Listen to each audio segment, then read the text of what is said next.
सत साहिब सतगुरुदेव की जय। बंदी छोड़ कबीर साहिब जी की जय। बंदी छोड़ गरीबदास जी महाराज जी की जय। स्वामी राम देवानंद जी गुरु महाराज जी की जय हो।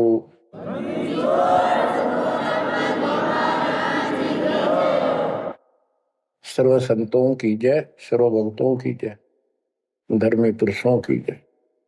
श्री काशी धाम की जय, श्री सुडानी धाम की जय, श्री क्रोथा धाम की जय, श्री बरवाड़ा धाम की जय। सत साहिब परम पिता परमात्मा कबीर जी की प्यारी आत्माओं, परमेश्वर की असीम रजा से, अपने पिता की असीम कृपा से आज इस घोर कलयुग के अंदर अपने को धर्म कर्म करने का प्रॉपर ज्ञान हुआ, विशेष ज्ञान विधिवत, और सच्चा ज्ञान, सच्चा भगवान, सच्ची भक्ति, और आपको पूर्ण सतगुरु प्राप्त हुआ। बच्चों, इस गंदे लोक में आकर परमात्मा बुला दिया हमारे को, भूले नहीं। ये त्रिगुणमयी माया, रविगुण धर्मा से निकल रहा गुण, सतगुण विष्णु जी से, तमगुण शंकर जी से हमारे ऊपर इतना जबरदस्त प्रभाव रखता है कि हम सब भूल जाते हैं और इनसे प्रेरित होकर के सारे उल्टे काम करें। ब्रह्मा जी के गुण से या ठाठ बाट की इच्छा होती है, राजपाट की इच्छा होती है, और संतानों उत्पत्ति बाई फोर्स कराई जाती है। जीव के वश का नहीं होता। और फिर ममता मोह एक ऐसा रोग लगा रखा है, ये सबता लग जाता है। किसी से 10 दिन ठीक से बात कर ले, उससे मोह हो जा।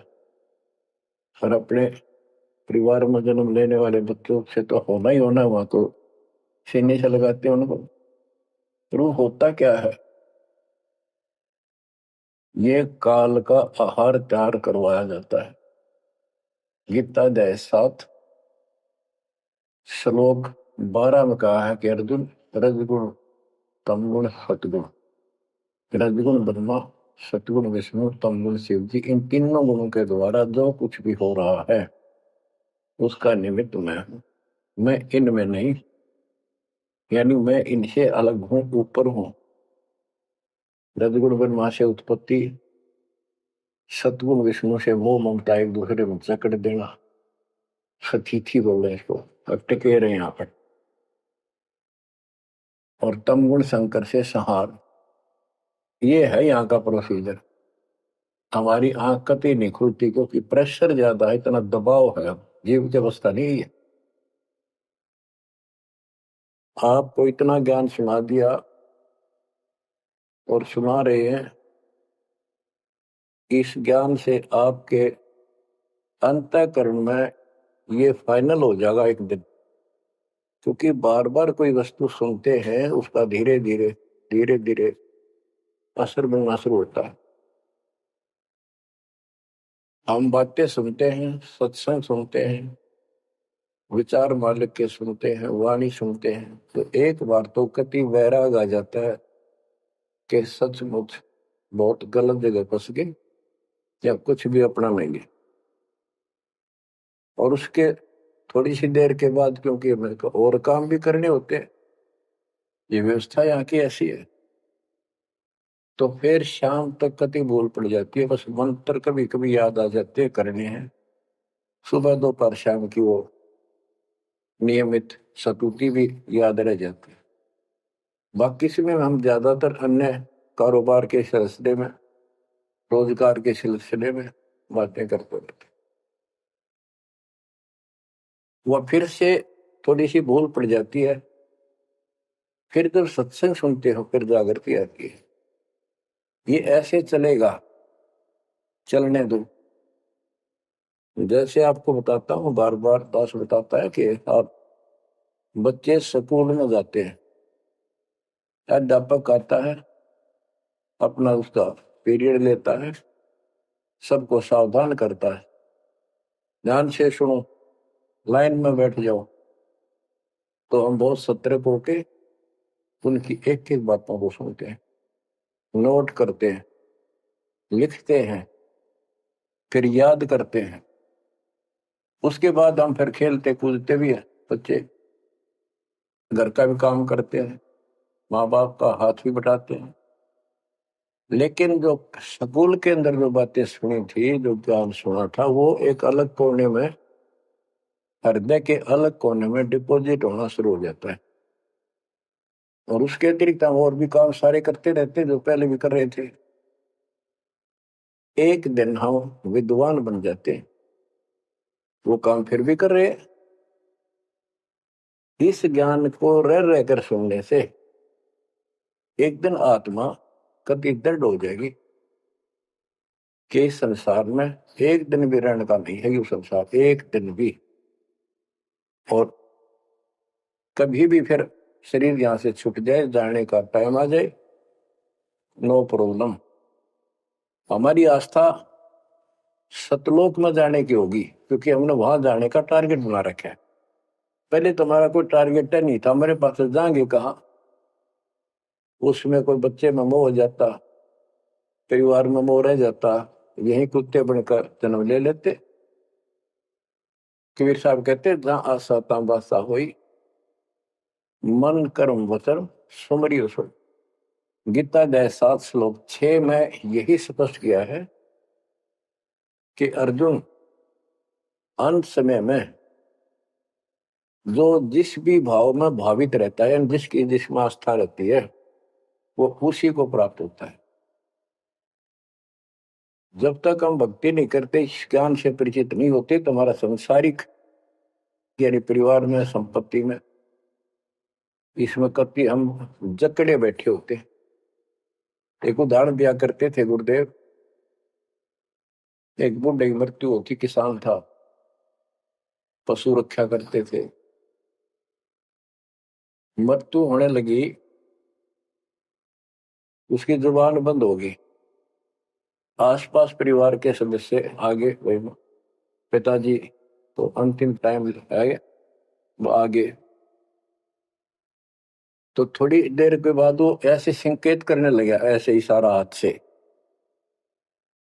उन्होंने सोचा भाई पिताजी कुछ कहना चाह रहे है, हो सकता कोई धन दाब रखा और बताना भूल गया, वो अचानक मृत्यु होगी।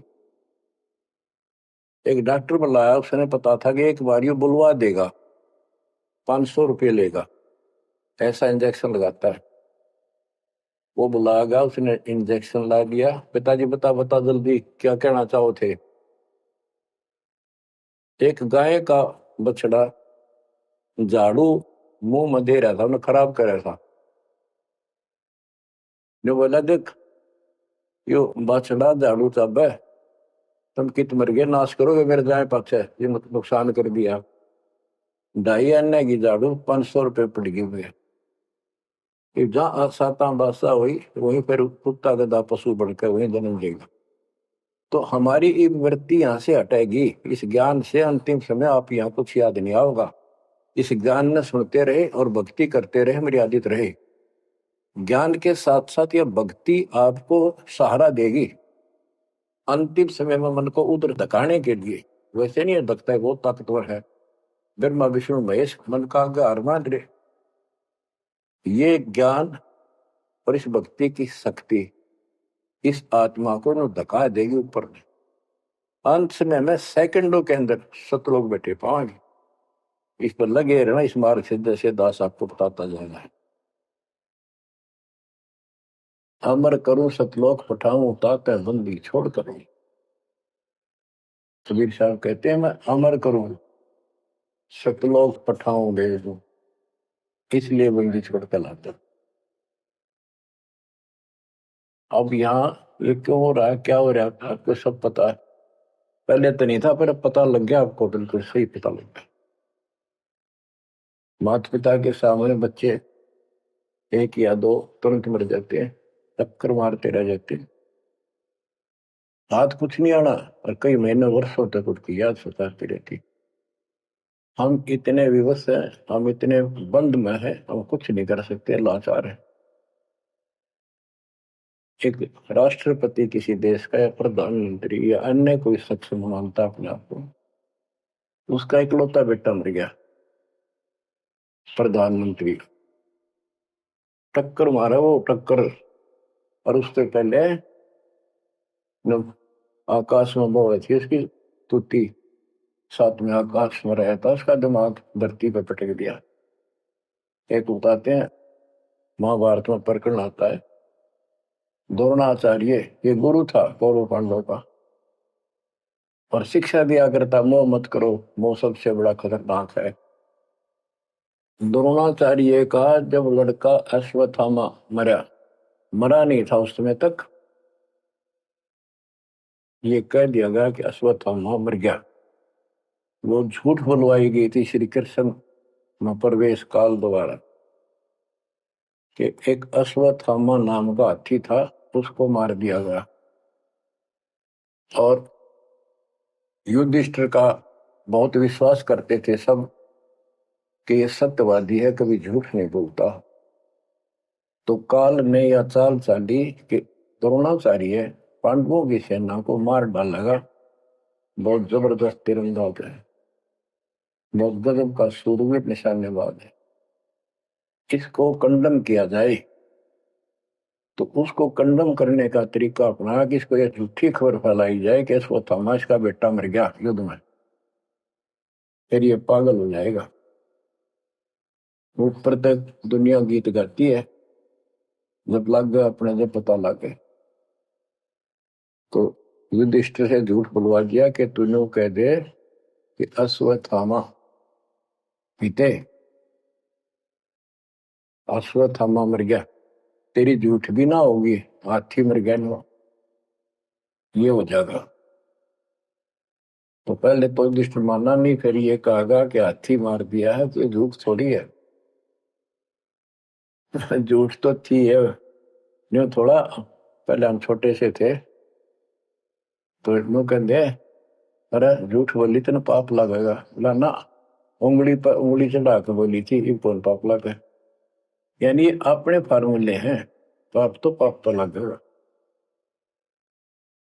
तो सब ने कहा कि आपका बेटा अश्वत्थामा मर गया द्रोणाचार्य। तो बोला नहीं, मेरा बेटा नहीं मर सकता, नहीं मर सकता, उसको मारने की हिम्मत किसी में नहीं है। कि युधिष्ठिर कह देगा तो मैं मान जाऊंगा। तब युधिष्ठिर ने कहा अश्वत्थामा थे नर नर, तो जोर तो बोल दिया, और आदमी या हाथी ये नहीं कह सकता, वो मन मन में बोल दिया। तो यह बात सुनकर अश्वत्थामा थे, अश्वत्थामा मारा गया।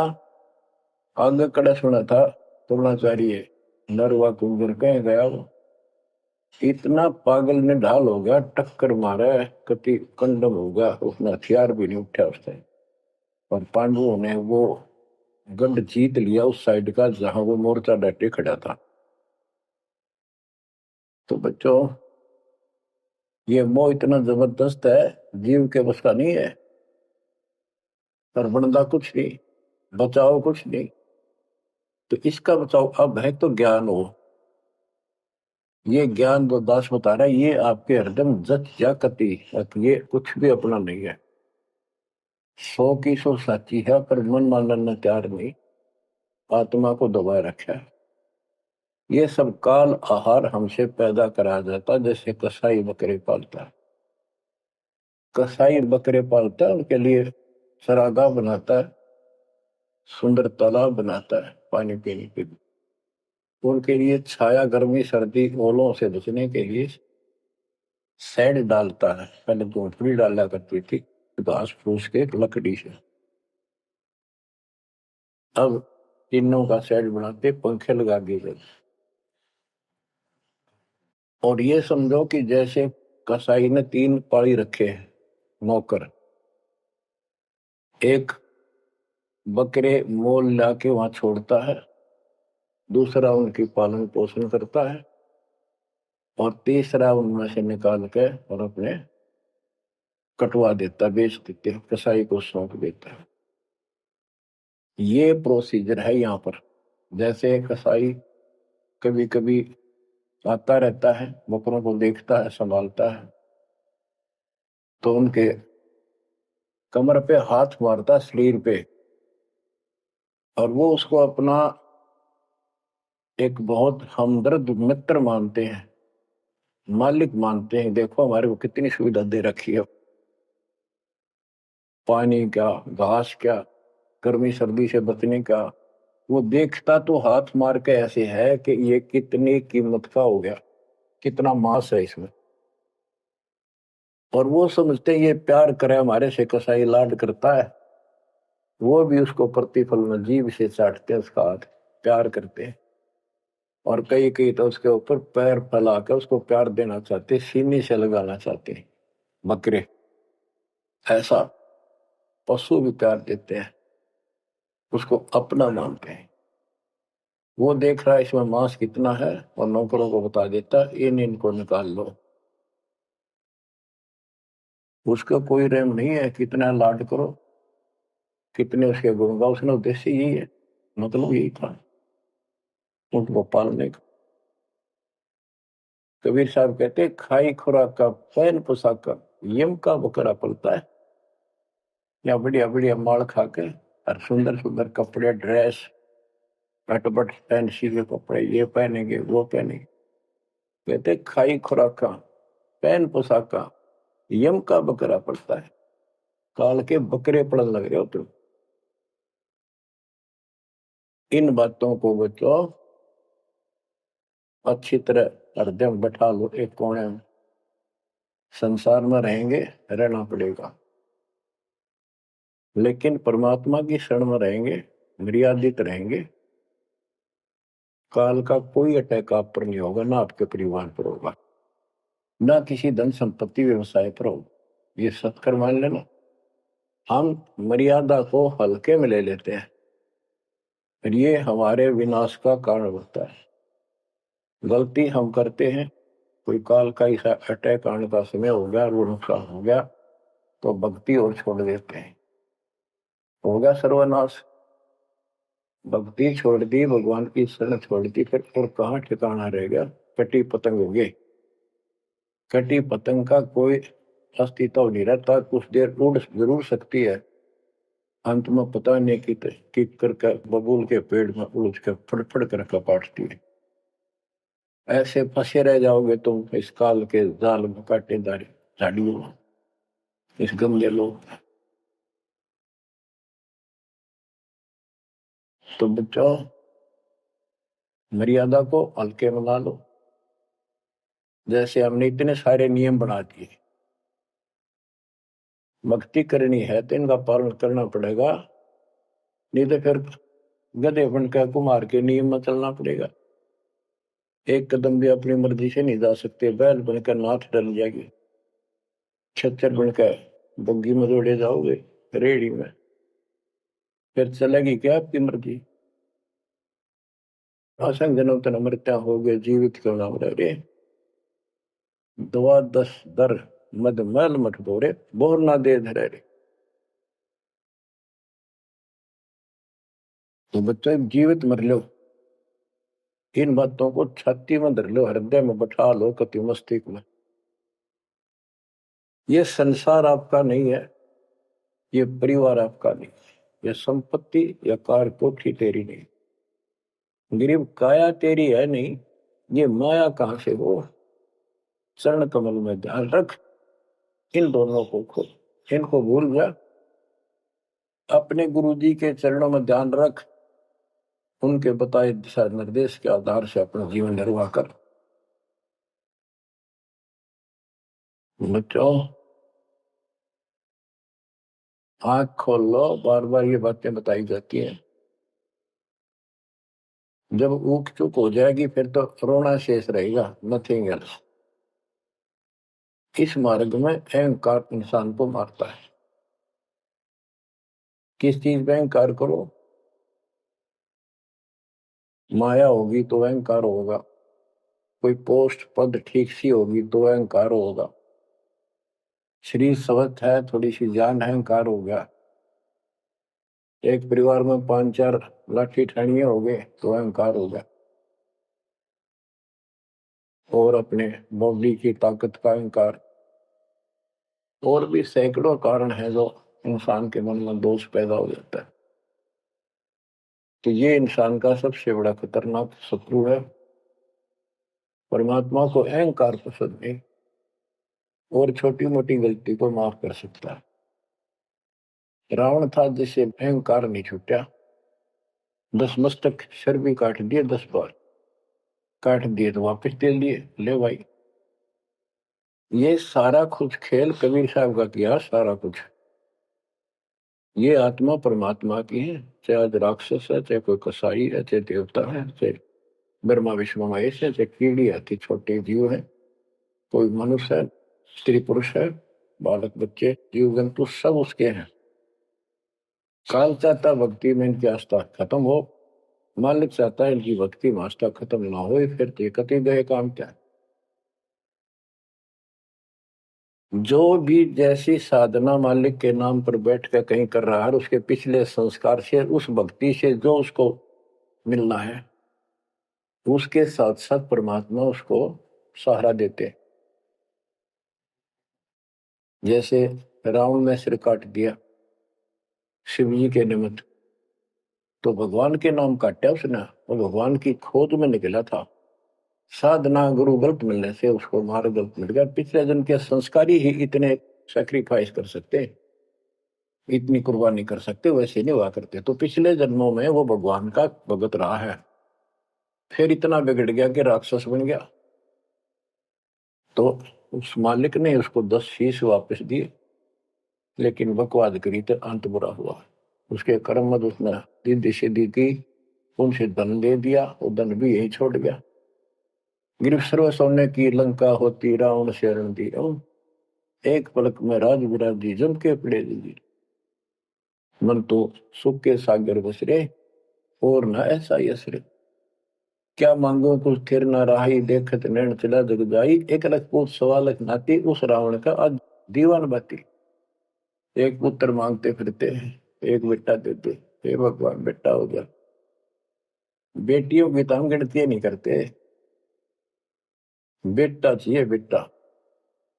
वो किस लिए उगलफहमी पैदा कर रखी थी कि बेटा ना हो तो गति नहीं होगी माँ बाप की, क्योंकि अंत समय में जेठा बेटा, बड़ा पुत्र माँ बाप का अंतिम संस्कार करा, यानी उसने फूका है, फिर उसकी अस्थि डाल का है, फिर उसकी क्रियाक्रम करावे, तो उसकी गति हो।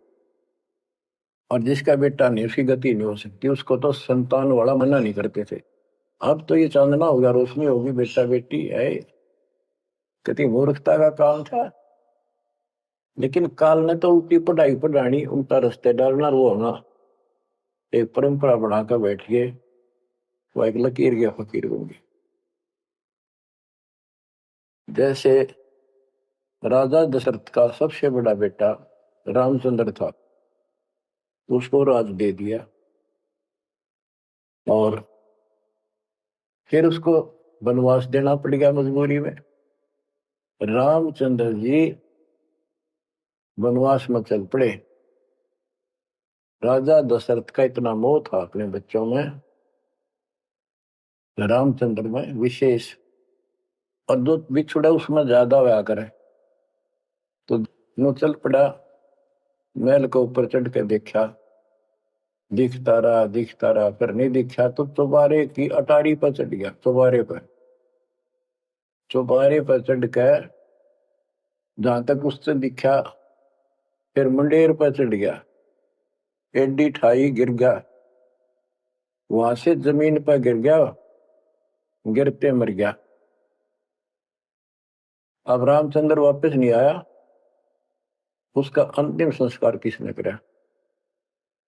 वो पूछने वाला वे मंदबुद्धियों ने, जो दुनिया को भ्रमित क्या करते थे, किसी की अकल वहां नहीं गई वहां तक। जेठा बेटा था ही नहीं, फिर उसके अंतिम संस्कार किसने करे? दूसरे ने करे होंगे। तो ये बात कहने की है, तो इसका मतलब उसकी गति हुई नहीं, बेटा होते हुए भी अंतिम संस्कार नहीं कर सका। तो इन बातों ने छोड़कर सतगुरु कबीर साहब द्वारा जो ज्ञान दिया है इस पे दृढ़ हो जाओ। देखो हमारी सारी बात उल्टी है। भक्ति मार्ग में बेटा है बेटी है, अच्छी बात है। परमात्मा के चरणों में लग गए दोनों तो हम तो बरी से हो गए, क्यों भगवान आप पर खड़ा हो गया। और बेटा भक्ति नहीं करता बेटी करती है तो एक कोडी का नहीं हो बेटा किसी काम का। कबीर साहब कहते हैं राम रटत कन्या बलि साकर बलाना पूत छेरी के गल गल थना जिसमें दूध न बूत। बकरी के गल में एक खाल डाल लटका रहा थन के साथ व्रत की खाल। कहते वो बेटा था गल का ऐसे वजन है सिर पर, बेमतलब का व्रत का दिखावा दिखावा है। और वह बेटी अच्छी राम रटत कन्या बलि सकट बलाना पूत। तो बच्चों ये दातम मार्ग है, इसमें सारी बातें पहले से विपरीत है। देखो बेटा ना होगा बेटी बेटी होगी तो यह सृष्टि नहीं चलेगी, और बेटी बेटी होगी बेटा नहीं हुआ तो भी दिक्कत संसार की सृष्टि में आ सकती है। बाकी भगत का कोई फर्क नहीं पड़ेगा। इन बातों को जो दास कहता है इनको एक सामान्य बातें ना समझना निष्कर्ष है इस जीवन का। जिसके बेटी नहीं है उसको ये तड़प रह जाती है बेटा होता, या भूल के भी ना करना। इन बेटे वाले देख लो कितने सुखी, टाइम पर रोटी नहीं चाह नहीं तरसे बैठे बैठे। वो छोटा सोचा बड़ा आप दे देगा, बड़ा सोचा छोटा कह देगा। बड़े बेटे आख्या में आंसू बुढ़ाएंगे। और बेटी आखिरी सांस तक प्यार देती है अपने माँ बाप को, एक आदि ने कमी बात कह नहीं सकते। वो किस्से के बिना होती हो तो आत्माएं नष्ट होती है आखिरी सांस तक। यहाँ भी हमने देखा जैसे लड़की रोटी खा रही है और लड़का वैसे बैठा था। माँ ने कहा बेटा वो सामान ला कर रोटी तैयार बनाऊ भोजन। बैठा बेटा ना लाऊं यूं कौन खोए अलावा। बेटी तो कह भी कोई ना, रोटी खाती खाती छोड़ के आण की थी एक 10 साल का की होगी, लड़का 12-13 साल का। उठ कर रोटी छोड़ के हाथ धोकर और सामान लाकर माँ को दे दिया। लेकिन फिर भी बेटे में मोह ज्यादा और बेटी में नहीं। इसका कारण यह था कि हमने बेटी को बाहर बना लिया इस रीति रिवाज। बेटी तो 15-16-20 साल की मेहमान होती है आपकी, ये तो परमात्मा की बेटी 2 गुना का सुधार करती है। आगे जाके घर बसावे उस परिवार को भी सुधारे और माँ बाप के अंदर मोह नारा रहे। तो भाव ये है कहने का अगर बेटा नहीं है ना और भगत है उसके सब भगवान धरती पर नहीं। प्रथम तो वो है जिसका कति संतान नहीं, वो भगवान। दूसरा वो है जिसका बेटा ना हो, बेटियां की करके शादी मुर्दवस्था में अपना लेकर मारा जाता है। और बेटी वहां बैठी भी माँ बाप की चिंता करेंगी और कोई न कोई सुविधा उनको देती रहेगी। और बेटा छाती पर रह के भी खून फूके जाएंगे, कति साफ दिखाई दे है, इसमें कोई मानो तो ना मान। लेकिन बेटे भी हैं ठीक है, और उनमें वो भी भक्ति करो आप भी करो, कुछ दिन में उनको समझ आ जाएगी। पुत्र वधू भी भगवान से डरने वाली हो जाएंगी, माँ बाप का ध्यान रखें। वैसे कोई विकल्प नहीं इसका, लेकिन इस दुख को हम अच्छा मानते हैं पुत्र ना होने से। हम तो काल ने गधे बना रखे हैं। जितना कष्ट हमें रहे और वजन लद्या रहे तो हम सीधे चाला और कम हो जाता मानने को।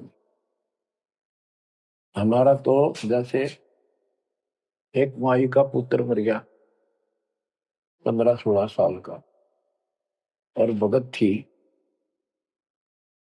टक्कर मारी, रोना पड़े है कि बस की बात है, पाला पोसा ले जाता का। फिर उसने वो सबर हुआ जैसा उस दूसरे जो और बिना भगत थे उनके पड़ोस में, तो उनके लड़के की शादी होगी और वह पत्नी थी बदचलन, उनको समझाने की चेष्टा करी कि तू ऐसा ना कर, लेकिन वह तो मानी नहीं, उसने वही फांसी खा ली। अब वह भी मर गई और वो बेटा भी जेल में, और वो सारे जेल में। वो दहेज के कारण, एक बेटा था ऐसे ही, उसने बहू को प्रताड़ित किया दहेज लेने के लिए, गरीब घर की लड़की थी, उसने सुसाइड कर लिया। वैसे सुसाइड करना कोई विकल्प नहीं है, इसे गंदे आदमी को छोड़ के कुमारी रह ले, अपने घर पे बैठ गया। तो उस बेटे के कारण माँ बाप ने भी सजा हुई, बहनों तक भी जेल होगी। इसे बेटे ने के फूके, ईसा तो पहले मर जाता था अच्छा था। लेकिन हम इस बात को मानने को तैयार नहीं है, ना मानने में जब क्या कर लोगे, काल तक आ गया मारे जाओ टक्कर। तो कहने का भाव ये है कि इन विचारों से अपने मन को सेट रखो, परमात्मा जो करता है वो सही करता है। जैसे आपको बताते रहते हैं, एक बार हजरत मूसा जी, यहूदी धर्म के प्रवर्तक ने, से किसी ने पूछा सत्संगी ने कि आज के दिन सबसे बड़ा इल्म वाला यानी ज्ञानी कौन है, उसने अपने आप को बताया। तो उसका अल्लाह बोला, जिसको खुदा मानते हैं, जिसने कुरान का ज्ञान दिया, बाइबल का दिया। कि मूसा तने ये बात बहुत गलत की, मुझे अच्छा नहीं लगा, तुमने अपने आप को कैसे कह दिया मैं सबसे विद्वान हूं। अब मूसा जी भी अपनी जगह ठीक थे जी, यो ज्ञान आपसे प्राप्त हुआ, आप भगवान खुदा हो, और खुदा जो ज्ञान देता हुआ सबसे उत्तम होता है, मैं उसी के आधार पर कह दिया। बोला नहीं, तेरा ज्ञान तो अल खिजर के ज्ञान के सामने फासिक भी नहीं, कुछ भी नहीं है। तो अल खिजर के पास मूसा जी पहुंच गए। अल खिजर जी ने कहा, कबीर साहब थे वो, कि मेरी तो बातों को माननेगा नहीं, विश्वास नहीं करेगा, जो मैं को बातें माननी पड़ेगी, तो ऑब्जेक्शन नहीं होना चाहिए, और बोल लेगा नहीं, देखता देखता रही। मूसा जी बोले बिल्कुल महाराज, जैसे आप कहोगे, मुझे सब्र करने वाला पाओगे, कति मैं ऑब्जेक्शन नहीं करूंगा आपकी बातों में। अगर तू खरा उतरा तो ज्ञान बताऊंगा, ना बताऊंगा। उसने रास्ते में चलते एक जवान लड़का था, 17-18 साल का, अलखीजर ने पकड़ के और उसकी गर्दन पकड़ के मार दिया। तो मूसा जी बोले, तनिष बे दूसरे को मार दिया, तेरा दिमाग खराब है, क्यों क्यों मारा तेने, क्या बिगाड़ा तेरा इसने।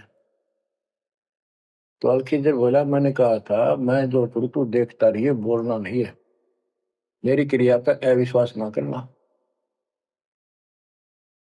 मूसा जी ने अपनी गलती मानी, चल पड़ा। ऐसे ऐसे 2-3 और कारण गए, सब में उसने ऐसे ऑब्जेक्शन किया, आखिर वो बिना हार गया। मूसा कि मैं इस योग्य नहीं, मैं आपकी बातों को विश्वास करता रहा हूँ।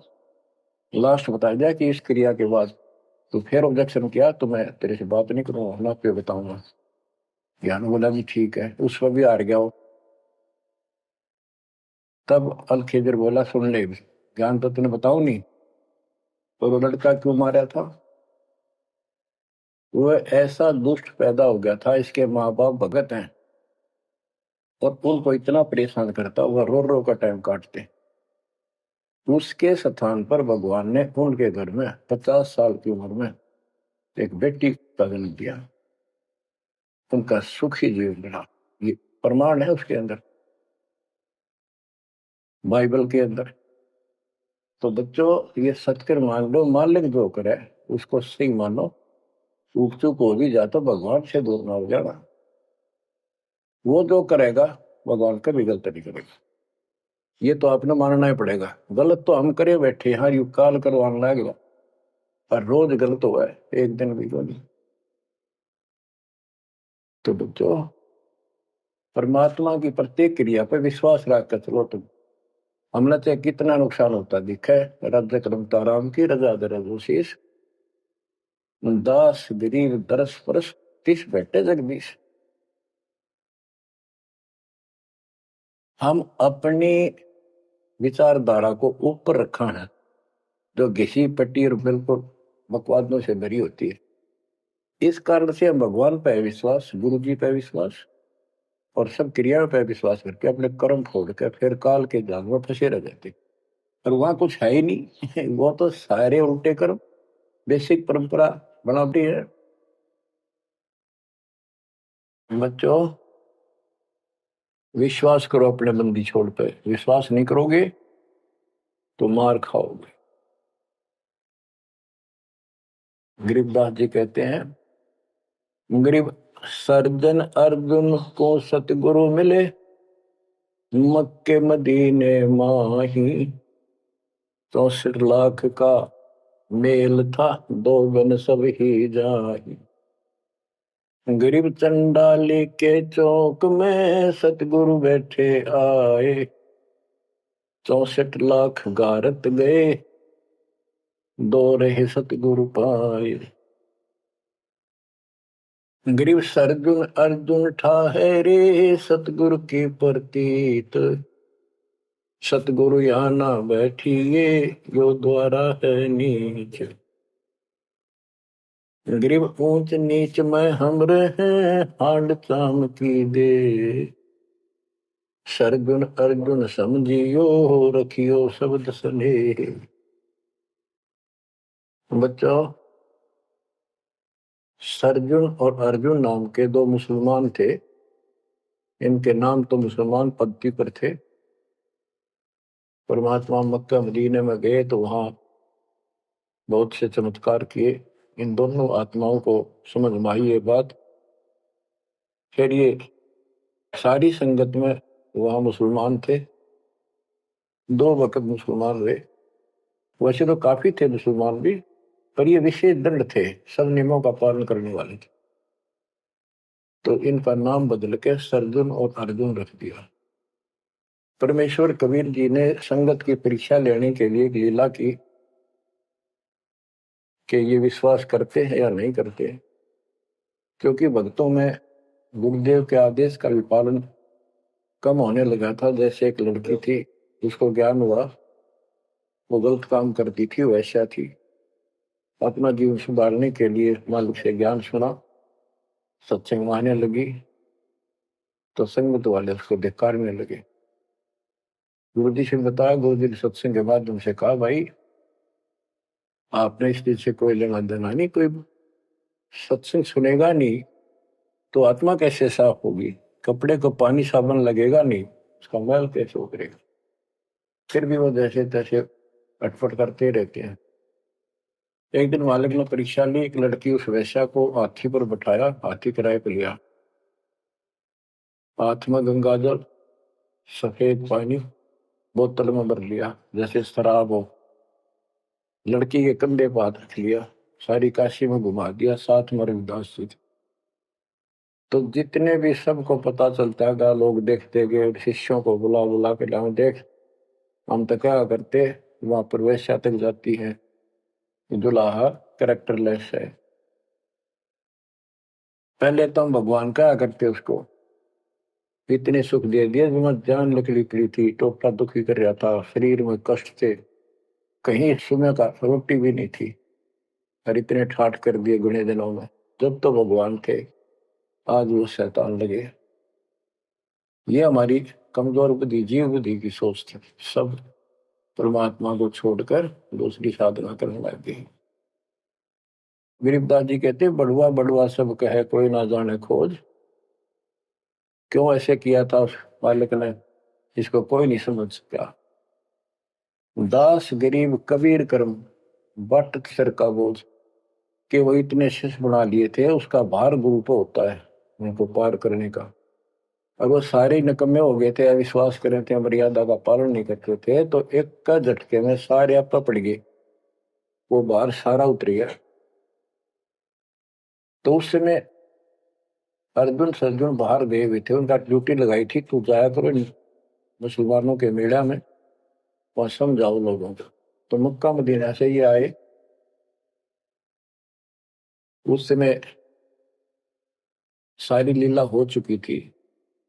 और कबीर साहब उनकी परीक्षा के लिए उस दिन भी उस लड़की के घर जा बैठे, वैश्या के आंगन में। अर्जुन सरजुन को बताया कि गुरुजी तब भाई कति गिर गए, जुल्म कर दिया, सरेआम वैश्या के साथ आखी में घूम रहे थे, शराब पी रहे थे। अर्जुन सरजुन को विश्वास नहीं हो रहा था कि ऐसी क्या बात कर रहे हो, ऐसी बात कहने से ही पाप लगता है गुरु जी के प्रति, तुम ये बोल क्या रहे हो। तो एक बोला मैं अभी देख का हूँ, आज भी वहीं बैठे ना, एक ही न तो जा देख ले, देख लो जाके। वो दोनों वहां गए, परमात्मा बैठे थे, लड़की पैर दुबारी, गुरु जी बैठे चारपाई पे, बेटी बैठी नीचे। तो गुरु जी को शिक्षा देते हैं, गिरिव सरजुन अर्जुन ठहरे सतगुरु के प्रतीक, यानी उनने कुछ दृढ़ता दिखाई थी। फिर जाके देखा तो वहां सतगुरु से बोले, सतगुरु आना बैठिए यो द्वारा है नीच, हे सतगुरु आप यहां ना बैठो, ये तो एक नीच औरत का घर है। परमात्मा बोले, गरीब ऊंच नीच में हम रहे, ये हाड चाम की दे, तुम्हारी हाड चाम की दे है इसकी बोई। अर्जुन अर्जुन समझियो रखियो शब्द स्नेह, तुम समझ जाओ, अपनी भक्ति कर लो, जो नाम दिया, इन बातों में कुछ नहीं दे। तुम गुरु को शिक्षा देते हो तो मेरे गुरु हो गए। ऊंच नीच में हम रहे, ये हाड चाम की दे, सरजुन अर्जुन समझियो हो रखियो शब्द स्नेह। तो उनकी आंखें जब खुल गई, पैर पकड़ लिए, माफ करो गुरुदेव, मेरे नीच आत्मा है, हमसे बड़ी भूल होगी, क्योंकि वो चाहती है मुक्ति। फिर परमात्मा ने कहा, बेटा कितनी बात बना लो एकदम, मेरे प्रति वो भाव थारा हो नहीं सकता, तुम्हारे मन में मैल आ चुका है, और ईब मेरे इस शरीर से गुरु रूप से तुम पार नहीं हो सकते। फिर रोए बुरी तरह जी, फिर उद्धार कैसे होगा। फिर बता कि दिल्ली से 10 मील दूर पश्चिम की ओर किसी गांव में हम फिर आएंगे, हमारा एक भक्त आएगा, उसको दीक्षा देंगे, दीक्षा उससे लेकर तुम कल्याण को प्राप्त होगे। तो वो कहते हैं वहां से चल के वृद्ध अवस्था में हमायू गांव है खरकोदे के पास, वहां आकर रुके। कति वृद्ध हो गए, मालिक की कृपा से वो 200 साल जिए ऊपर से। और फिर गरीबदास जी को परमात्मा मिले 10 साल की उम्र में, उनको दीक्षा का आदेश दिया। तब उसने वहां से दीक्षा लेकर वहीं शरीर छोड़ दिया, छुड़ानी में। उनकी अभी तक हमारे सामने बताओ थे, हम जाने लगे जो 10 साल पहले, या भूरी वाले महाराजा करते गरीबदास जी, उन्होंने वो मंडी खुड़वा दी, उनके दोनों की यादगार बनी हुई थी, इसलिए खुड़वा दी कि लोग इन पूजन लाग जाए गरीबदास जी को छोड़ के। तो कहने का भाव यह है, बच्चों आंख खोल लो, इन बातों में कुछ इंदिरा, गुरु के प्रति कभी अविश्वास नहीं होना चाहिए, और परमात्मा की प्रत्येक क्रिया को शिरोधार्य होना चाहिए। आंख खोल लो, परमात्मा बार बार यह मौका नहीं देगा आपको, समझा है तो सिर दर पाओ, बोर नहीं रे ऐसा था। ये संसार समझदा नहीं, कहंदा शाम दोपहरे में, गरीब दास ये वक्त जात है, रोओगे इस पैरे। भक्ति नहीं करते वो न्यू रोएंगे, गलत साधना कर रहे वो रोएंगे, ये सच्ची भक्ति करके मर्यादित ना रहे तो तुम रोओगे। कभी सिद्ध हो जाओ, समर्पित हो जाओ, मालिक के चरणों में सदा ध्यान रखो, बुराइयों से बचो, सेवा सुमन दान करो, मर्यादा का निर्वाह करो, मालिक आपको मोक्ष दे। सत साहिब।